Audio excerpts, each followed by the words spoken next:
Hello everyone, welcome to my channel H D Orion. हम पढ़ रहे हैं accountancy for class 12 T S Grewal की टेक्स्ट बुक से 2024 edition volume 2 accounting for companies chapter 8 accounting for share capital. और इस video में हम पढ़ेंगे maximum permissible discount and minimum reissue price at the time of reissue of forfeited shares. So let us see question number 55. Determine the maximum permissible discount and minimum reissue price that a company can allow at the time of reissue of forfeited shares in the following cases. Case 1. A share of rupees 10 originally issued at par on which application and allotment money of rupees 5 was received. Case 2. A share of rupees 10 originally issued at a premium of rupee 1 on which application and allotment money including premium of rupees 5 was received. Case 3. A share of rupees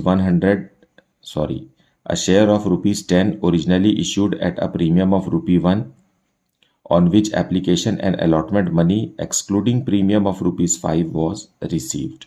So let us see what will be the maximum permissible discount and minimum reissue price at the time of reissue of these forfeited shares.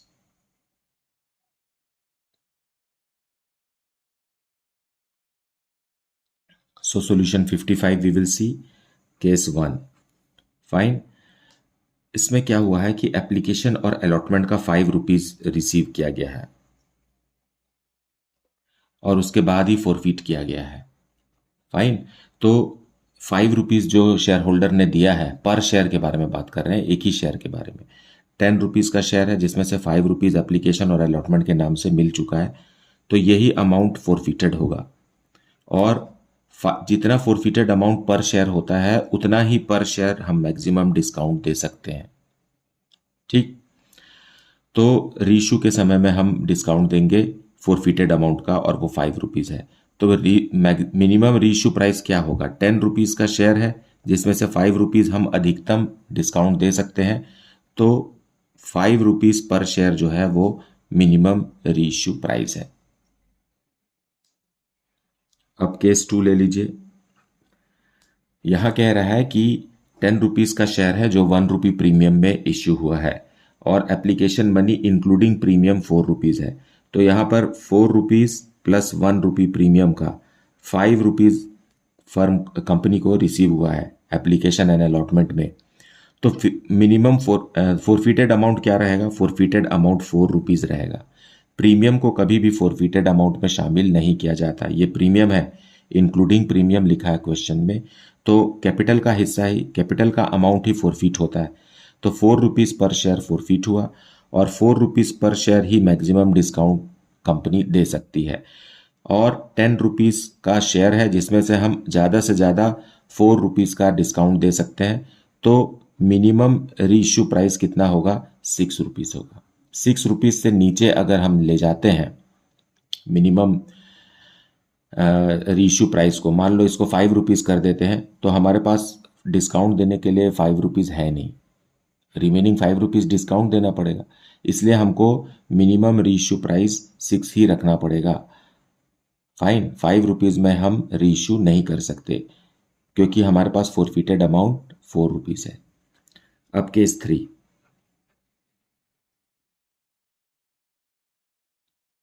यहां application and allotment के नाम पर company को 5 rupees मिला है।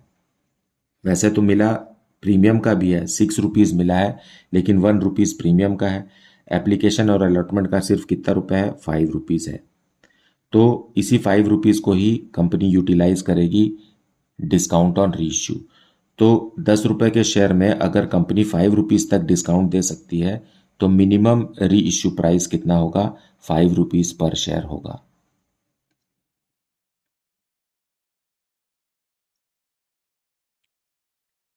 Now let us see question number 56.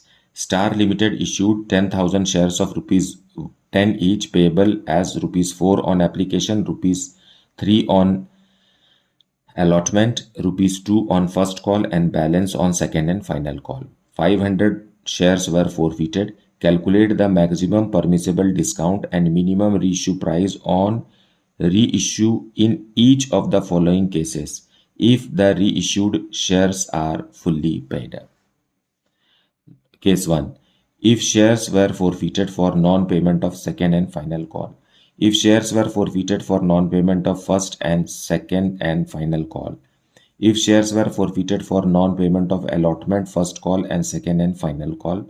And case 4. If shares were forfeited for non-payment of allotment and first call, second and final call is not yet made.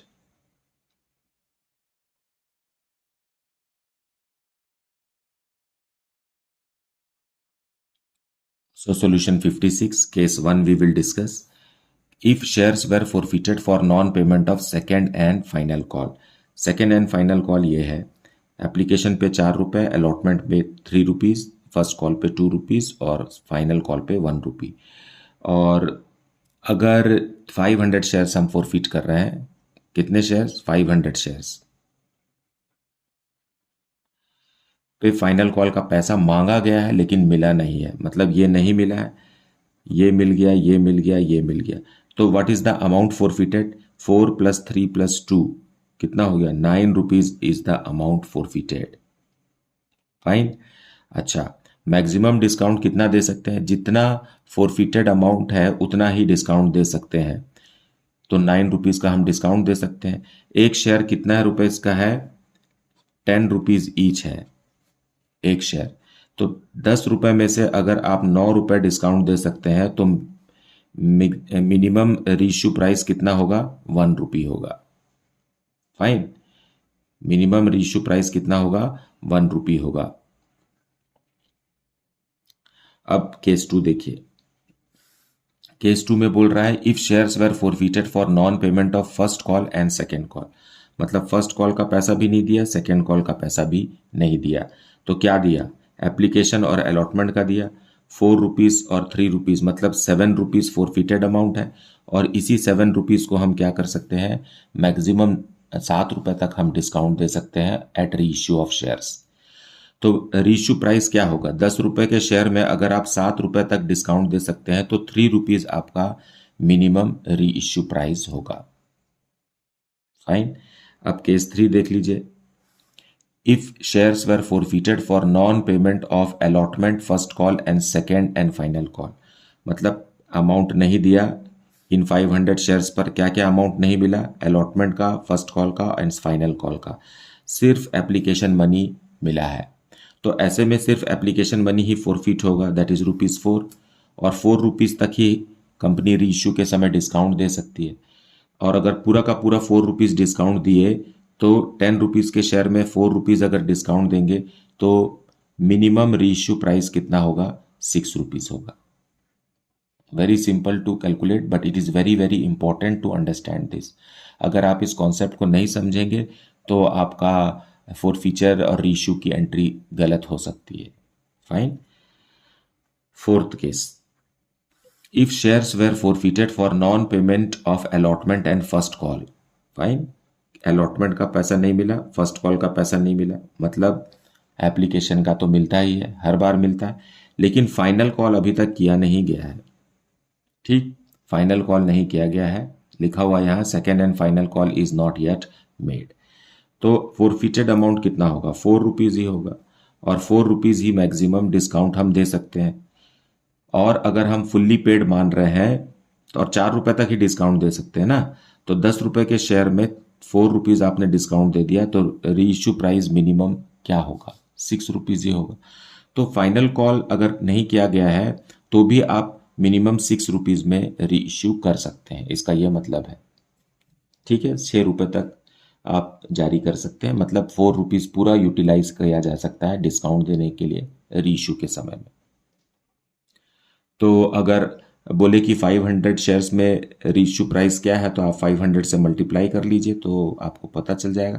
पर बेहतर यह है कि आप पर शेयर के हिसाब से अगर आप समझ रहे हैं कॉन्सेप्ट को तो आपके लिए बहुत आसान हो जाएगा. आप हमेशा पर शेयर कितना रुपीज़ डिस्काउंट मिला, पर शेयर का रीइश्यू प्राइस क्या है, इस तरीके का सोच रखिए तो आपके लिए कैलकुलेशन एकदम इजी हो जाएगा. Now, let us see question number 57. Computer Mart Limited forfeited 1000 equity shares of rupees 50 each, issued at 10% premium, on which allotment money of rupees 15 per equity share, which is including premium, and first call of rupees 15 per share were not received. The second and final call of rupees 10 per equity share was not yet called. Calculate discount allowed or premium received and amount transferred to capital reserve on reissue of shares as fully paid up in each of the following cases. If these shares were reissued as rupees 4 paid up for rupees 45 per share. If these shares were reissued as rupees 40 paid up for rupees 40 per share. If these shares were reissued as rupees 40 paid up for rupees 35 per share. If these shares were reissued as rupees 40 paid up for rupees 25 per share, and if these shares were reissued at rupees 35 per share as fully paid up. Let us see the solution. So solution 57 we will see. Find case 1. यहाँ question में लिखा हुआ है कि allotment money of rupees 15 पर equity share including premium जो 5 rupees है. Fine.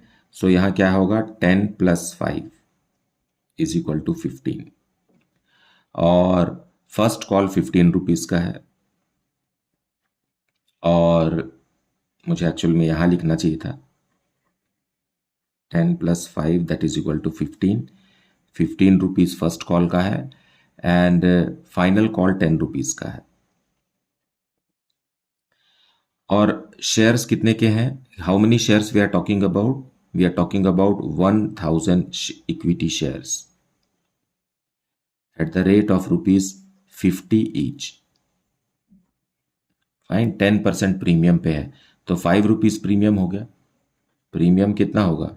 5 rupees. इसका 10%, फेस वैल्यू का 10%, 5 रुपीज प्रीमियम है. सो आप देखिए 10 रुपीज प्लस 10 रुपीज 20 हो गया और ये 35 हो गया. तो एप्लीकेशन मनी कितने का होगा? एप्लीकेशन मनी 15 रुपीज का होना पड़ेगा. तब जाकर के ये कितना होगा? 50 रुपीज होगा. Per share is of rupees 50 each. So ये अमाउंट दिया नहीं है, ये आपको फिगर आउट कर रहा है कि क्या है.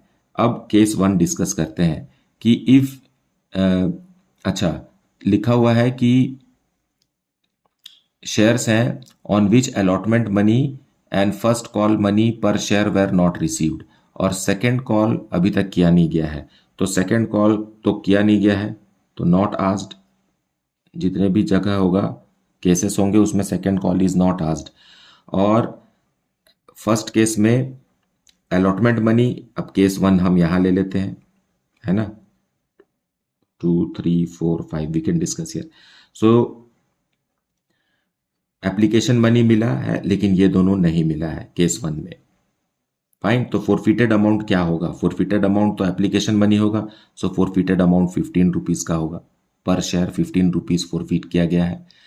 और रीइश्यूड एज रुपीज 40 पर share paid up for rupees 45. Fine. So discount allowed कितना हो रहा है? डिस्काउंट अलाउड और प्रीमियम ये हम डिसाइड करेंगे.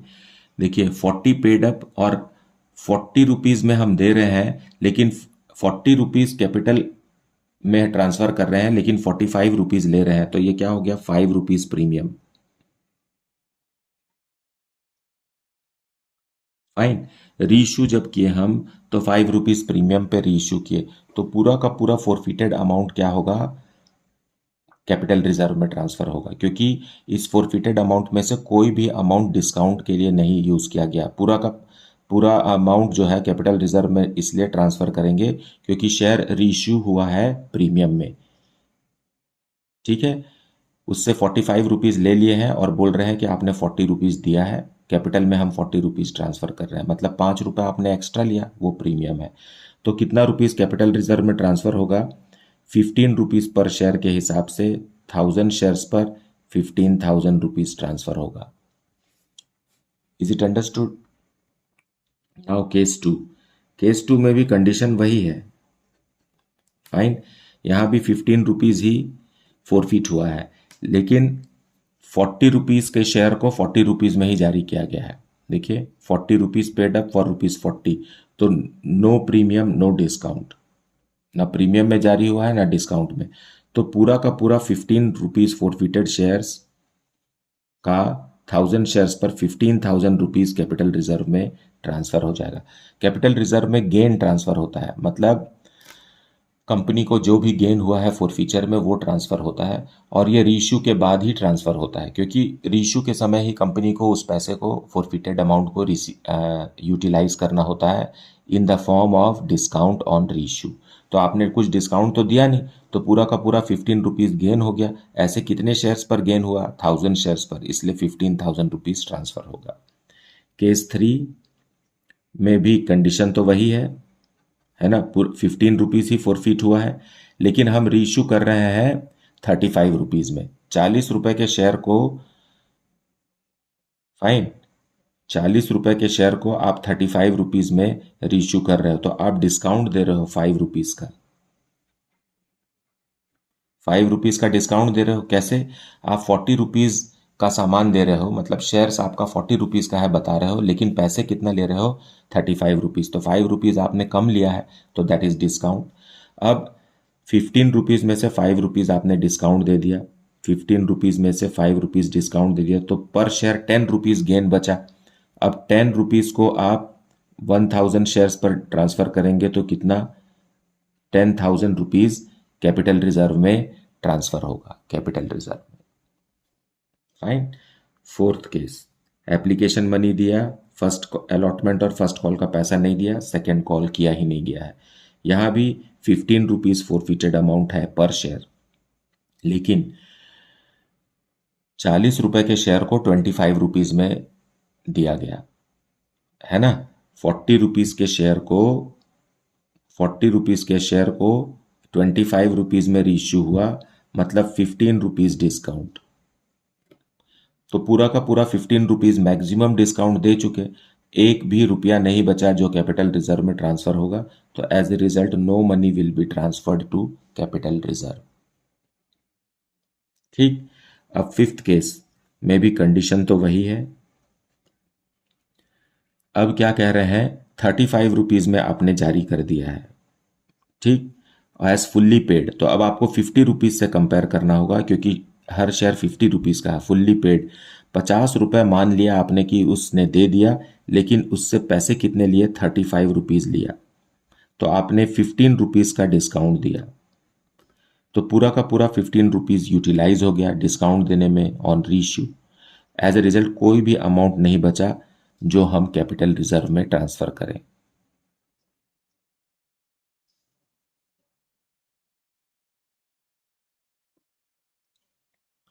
Now let us see question number 58. Dell Limited forfeited 2000 equity shares of ₹50 each at 10% premium. 10% premium मतलब 10% फेस वैल्यू का, मतलब 5 रुपए premium, on which allotment money of ₹15 per equity share including premium and first call of ₹15 per share were not received. The second and final call of ₹10 per equity share was not yet called. Same है, question number 57 और 58 same है, लेकिन यहाँ 2000 shares के बारे में बोल रहा है, वहाँ 1000 शेयर के बारे में। That is the only difference.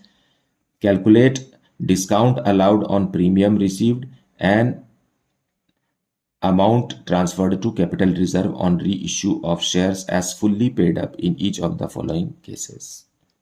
है ना, यहाँ फुल्ली पेड अप बोल रहा है, लेकिन पेड अप तो इतना दिखा रहा है, पेड अप इतना दिखा रहा है, इस केस में बस फुल्ली पेड अप है ना। तो please read the question properly. Case 1, if 200 of the shares where, अब हमने व्हाट इज दैट, हाँ 2000 शेयर्स फॉरफिट किया गया है, लेकिन 200 शेयर्स रीइश्यू हुए हैं। फाइन, फर्क यही है कि हम यहाँ पूरे शेयर रीइश्यू नहीं कर रहे हैं, पिछले क्वेश्चन में हम पूरे शेयर रीइश्यू कर रहे थे। 200 of these shares were reissued as ₹40 paid up for ₹45 per share. If 200 of these shares were reissued as rupees 40 paid up for rupees 40 per share. If 200 of these shares were reissued as rupees 40 paid up for rupees 35 per share. If 200 of these shares were reissued as rupees 40 paid up for rupees 25 per share, and if 200 of these shares were reissued at rupees 35 per share as fully paid up. सो हमें बताना है कि minimum discount या premium क्या है और total कितना amount capital reserve में ट्रांसफर होगा. So solution 58 we will C.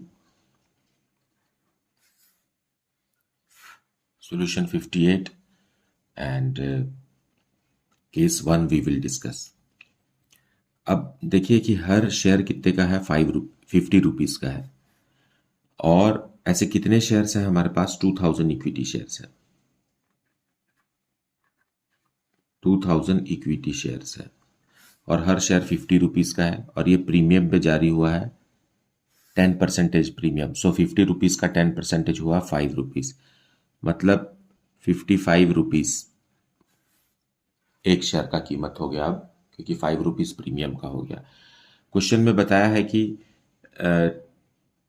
15 rupees allotment में है, तो यहाँ देखिए एप्लीकेशन या अलॉटमेंट 15 रुपीज़ है, मतलब ये 10 + 5 है, 15 रुपीज़ अलॉटमेंट में है एंड 15 रुपीज़ फर्स्ट कॉल में है पर शेयर और 10 rupees second and final call का है. तो ये कितना हो गया, 10 + 15 + 10 हो गया 35 और 50 रुपीज़ का शेयर है, तो एप्लीकेशन मनी भी कितना हो गया, माइनस करके निकालिए 15 रुपीज़ का. फाइन.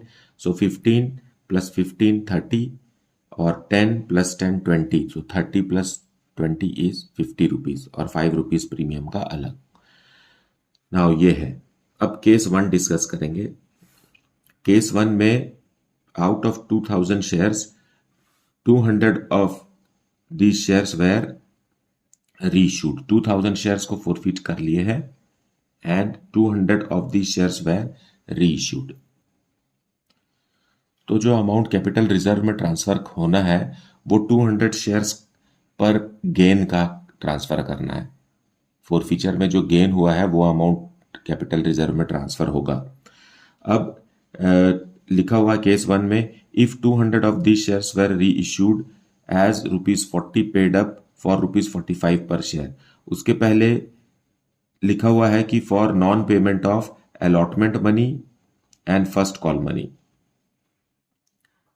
तो एप्लीकेशन मनी तो देते ही है, लेकिन अलॉटमेंट मनी और फर्स्ट कॉल मनी नहीं मिला है इन 2000 शेयर्स पर, और first second and final call तो किया ही नहीं गया है. फाइन. सो फॉरफिटेड अमाउंट क्या होगा, 200 शेयर्स के बारे में बात कर रहे हैं हम. कितने शेयर्स के बारे में बात कर रहे हैं, 200 शेयर्स के बारे में बात कर रहे हैं. तो फॉरफिटेड अमाउंट 15 रुपीज़ पर शेयर. तो 200 शेयर्स के लिए कितना होगा, 1500 इंटू 200, नॉट 1500, 15 इंटू 200 कितना हो जाएगा, ये 3000 रुपीज़ फॉरफिट हुआ है. 200 शेयर्स पर 3000 रुपीज़ फॉरफिट हुआ है. और रीइश्यू प्राइस कितना है, रीइश्यू प्राइस है ₹45 पर शेयर, 45 रुपीज़ पर शेयर, लेकिन 40 रुपीज़ पेड अप 40 रुपीज़ है. इसका मतलब यह है कि प्रीमियम पर जारी है. 40 रुपीज़ के शेयर को हम 45 रुपीज़ में इश्यू कर रहे हैं, तो कितना है, 5 रुपीज़ पर शेयर प्रीमियम. फाइन. सो कितना हो जाएगा ये, 5 इंटू 200, ये हो गया 1000 रुपीज़ प्रीमियम का. और यहाँ रीइश्यू प्राइस 45 रुपीज़ मिल रहा है हमको, है ना. तो 45 इंटू 200 9000 रुपीज़ में शेयर रीइश्यू हो गए. फाइन. और कोई भी अमाउंट फॉरफीचर में से कोई भी अमाउंट डिस्काउंट का नहीं दिया गया. एज ए रिजल्ट 3000 पूरा का पूरा कैपिटल रिजर्व में ट्रांसफर होगा. पूरा का पूरा 15 रुपीज़ 200 शेयर्स पर, मतलब 3000 रुपीज़ कैपिटल रिजर्व में ट्रांसफर होगा. अब केस 2 देखिए. केस 2 में भी वही कंडीशन है, एप्लीकेशन मनी दे दिया है, अलॉटमेंट और फर्स्ट कॉल का मनी नहीं मिला है और फाइनल कॉल किया नहीं गया है। तो हर शेयर का, वैसे तो हर शेयर की कीमत कितनी है, 40 रुपीज़ है अभी, क्योंकि फाइनल कॉल किया नहीं गया है, तो हमेशा हमको 40 रुपीज़ से ही कंपेयर करना है। फाइन।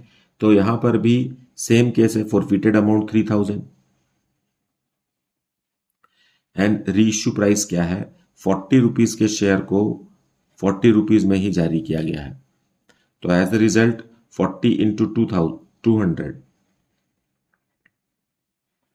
मतलब 8000 रुपीज में रीइश्यू किया गया, और नो प्रीमियम नो डिस्काउंट, क्योंकि 40 का 40 है तो कोई प्रीमियम नहीं है, कोई डिस्काउंट नहीं है। तो एज अ रिजल्ट जितना भी अमाउंट फॉरफिट हुआ है 15 इंटू 200, वो पूरा का पूरा कैपिटल रिजर्व में ट्रांसफर होगा। ठीक, अब आगे चलिए केस 3। यहां भी सेम है सिचुएशन, और फॉरफिटेड अमाउंट 3000 ही होगा, क्योंकि एप्लीकेशन मनी दिया है 15 रुपीज़ पर शेयर का, 200 शेयर्स की बात हो रही है, इसलिए 3000 रुपीज़ फॉरफिटेड अमाउंट है। अब जारी कितना हुआ है, 40 rupees paid up for rupees 35 पर शेयर, तो 35 रुपीज़ लिए है और है शेयर कितने का, 40 रुपीज़ का। तो यहाँ जो फेस वैल्यू है, मतलब जो अभी कॉल्ड अप वैल्यू है शेयर का, उससे कम अमाउंट लिया है, तो 5 डिस्काउंट है, ये क्या है, ये discount of 5 rupees per share. तो 200 शेयर्स पर कितना डिस्काउंट हो गया, 1000 रुपीज हो गया। 3000 रुपीज फॉरफिट हुआ था, उसमें से 1000 रुपीज रीइश्यू के समय डिस्काउंट दे दिए, तो 3000 में से 1000 यूज हो गया, सो बचा 2000 रुपीज, यही कैपिटल रिजर्व में ट्रांसफर होगा। Fine, very easy to understand. अब केस 4 देख लीजिए। केस 4 में भी सिचुएशन तो वही है, नो चेंज, 3000 रुपीज फॉरफिट हुए हैं, लेकिन रीइश्यू कैसे कर रहे हैं केस में, 40 रुपीज का शेयर है और इसको 25 रुपीज में जारी कर रहे हैं। सो 25 इंटू 200, 5000 रुपीज में जारी कर रहे हैं, और जबकि शेयर है कितने का, मतलब कितना रुपए डिस्काउंट दे रहे हैं आप, 40 रुपीज के शेयर के लिए 15 रुपीज आप डिस्काउंट दे रहे हैं। देखिए 40 minus 25 is equal to 15 rupees discount. ठीक, तो 200 शेयर्स पर कितना होगा, 3000 रुपीज का डिस्काउंट हो गया। यही मैक्सिमम डिस्काउंट है, क्योंकि 15 रुपए 15 रुपीज फॉरफिट हुआ है, एप्लीकेशन का 15 रुपीज फॉरफिट हुआ है, और पूरा का पूरा 15 रुपीज डिस्काउंट दे रहे हैं। As a result capital reserve में कुछ भी ट्रांसफर नहीं होगा, पूरा यूज कर लिया हमने। ठीक, अब केस 5 देख लीजिए।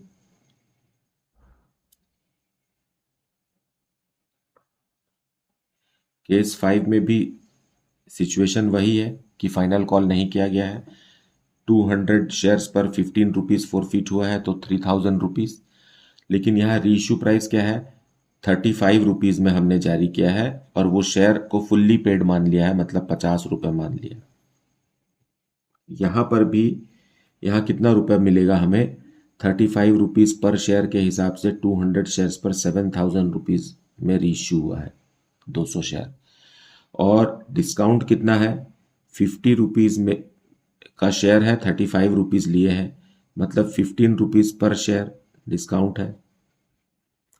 तो 15 इंटू 200 रीइश्यूड शेयर्स, 3000 रुपीज का डिस्काउंट है।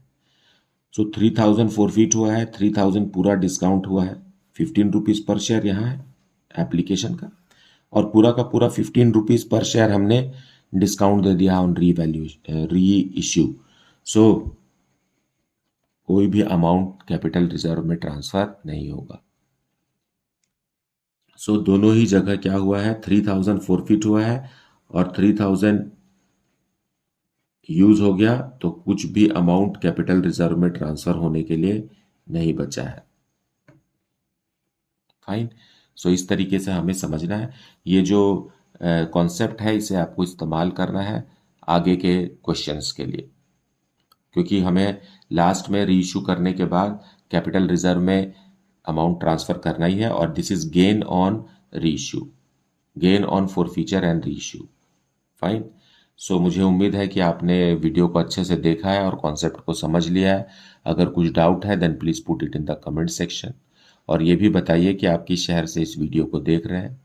अपने फ्रेंड्स को इस चैनल के बारे में बताइए, उनको लिंक फॉरवर्ड कीजिए ताकि वो भी अच्छे से पढ़ाई कर सकें। अगर आप कॉम्पिटिटिव एग्जाम्स की तैयारी कर रहे हैं तो दिस चैनल में be of great help to you, because TS Grewal is a wonderful text book.